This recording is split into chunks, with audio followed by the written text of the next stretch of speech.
नमस्कार मित्रांनो, मी ॲडव्होकेट शंकर शिंदे. माझं थोडं समजून घ्या या चॅनलमध्ये तुमचं स्वागत करतो. आज आपला विषय आहे ग्रामपंचायत. ग्रामपंचायत म्हणजे काय आणि ग्रामपंचायतीमध्ये असणारे गावातील नागरिकांचे हक्क व अधिकार काय असतात याबद्दल आपण थोडक्यात पण महत्त्वाचे जाणून घेणार आहोत. चला तर मग जाणून घेऊ.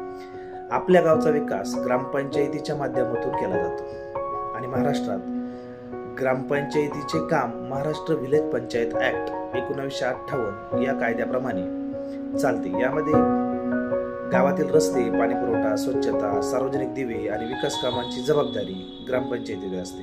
परंतु गावचा विकास फक्त ग्रामपंचायतच करत नाही, तर त्यासाठी प्रत्येक नागरिकाचा सहभागही तितकाच महत्त्वाचा असतो. गावातील सर्व मतदार मिळून बनलेली ग्रामसभा गावातील सर्वात मोठी संस्था आहे आणि ग्रामसभेत विकास कामावर चर्चा होते, खर्चाचा हिशोब मांडला जातो आणि गावच्या भविष्यासंबंधी निर्णय घेतले जातात.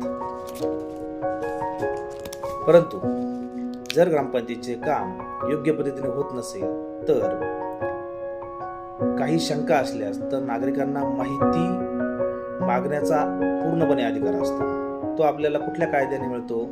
तर तो आपल्याला मिळतो राईट टू इन्फॉर्मेशन ऍक्ट 2005 या कायद्याने प्रत्येक नागरिकांना गावातील विकास कामांच्या माहिती आपल्याला मिळू शकते. तर ग्रामपंचायत समजून घ्या आणि गावच्या विकासाला हातभार लावा आणि प्रत्येक ग्रामसभेला हजर राहा. धन्यवाद.